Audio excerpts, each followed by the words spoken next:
themselves. And that's why our $3.5 billion security initiative is focused on new methods and technologies for farmers, not simply sending American producers or goods to Africa. Most of the arable land left on the planet is in Africa. While in some of the world's most populous regions, the land available for farming is shrinking rapidly. More and more, the world will look to Africa to be its breadbasket.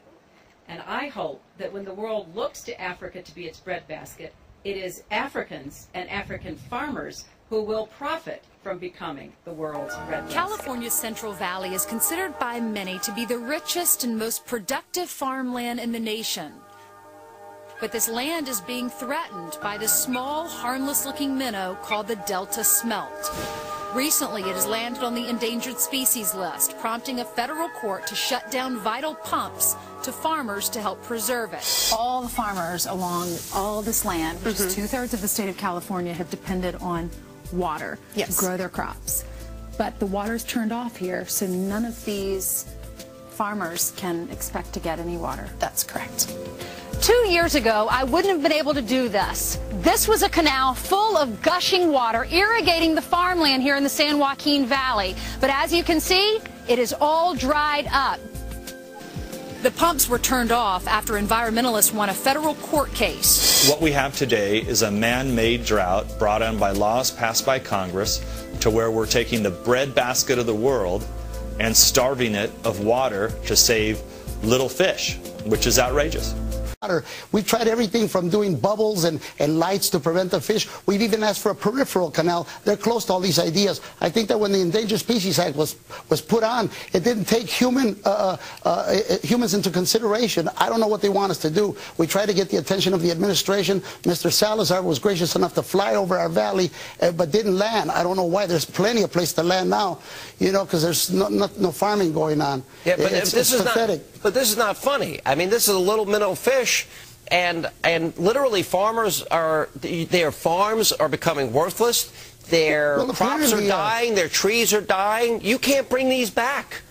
What about the humans? How about the endangered human list here? I mean, they're willing to just wipe out the economy in this important, vital, growing area of our country. We mean nothing, apparently. You know, America doesn't do much of anything that's really good anymore, apparently, from what you know. But we are the best farmers in the world. We grow the most food at least expense. If people are happy with foreign oil, you're going to love your foreign food, your milk coming from China.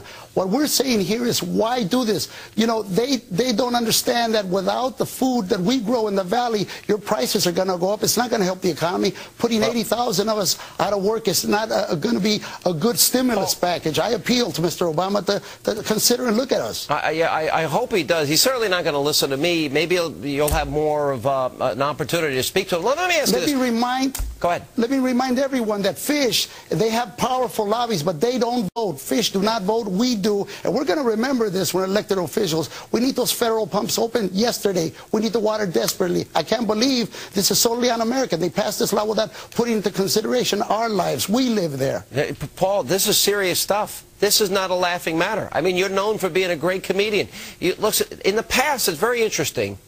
I always thought you were more left of center. And as a matter of fact, I think I remember some years ago you taking a shot at me somewhere.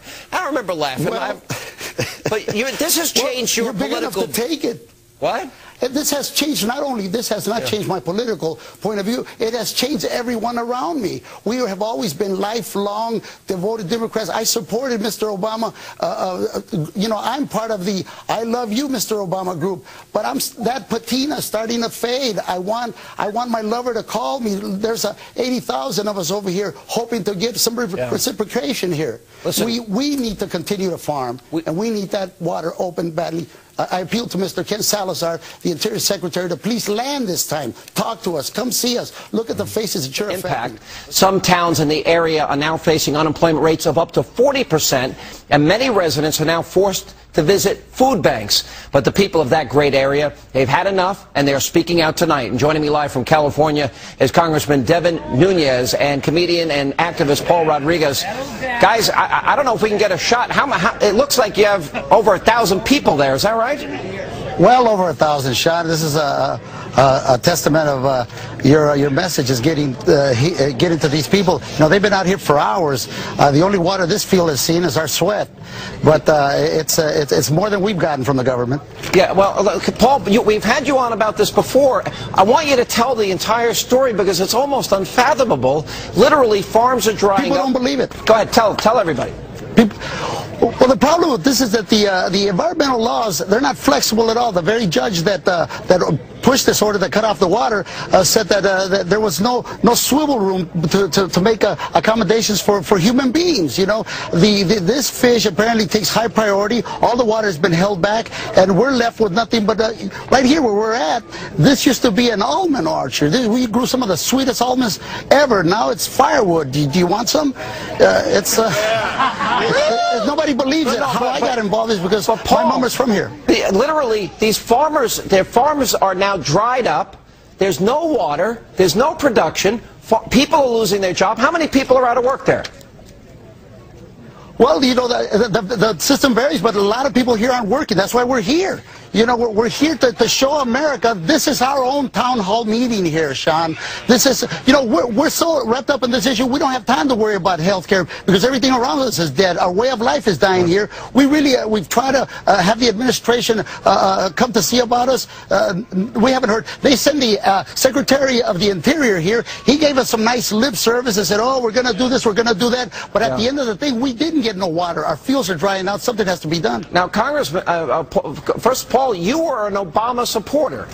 I am. Yes, absolutely. Like everybody else, we wanted change. We didn't think it was be this kind of change. But, you know, he kept his promise. We got change. That's why our $3.5 billion security initiative is focused on new methods and technologies for farmers, not simply sending American producers more goods. Aid is not an end in itself. The purpose of foreign assistance be creating the conditions where it's no longer needed. I want to see Ghanaians not only self-sufficient, I want to see you exporting food to other countries and earning. You can do that. Now, America can also do more to promote trade and investment. Wealthy nations must open our doors to goods and services from Africa in a meaningful way. That will be a commitment of my administration. And where there is good business, we can broaden prosperity through public-private partnerships that invest in roads and electricity, capacity building that trains people, financial services that reach not just cities, but also poor and rural areas. This is also in our own interests. Where people are lifted out of the poverty and wealth that's created in Africa, guess what? Markets will open up for our own goods. So it's good for both. One area that holds out both undeniable peril and extraordinary promise is energy. Africa gives up less greenhouse gas than any other part of the world, but it is the most threatened by climate change. A warming planet will spread disease, shrink water resources, and deplete crops, creating conditions that produce more famine, more conflict.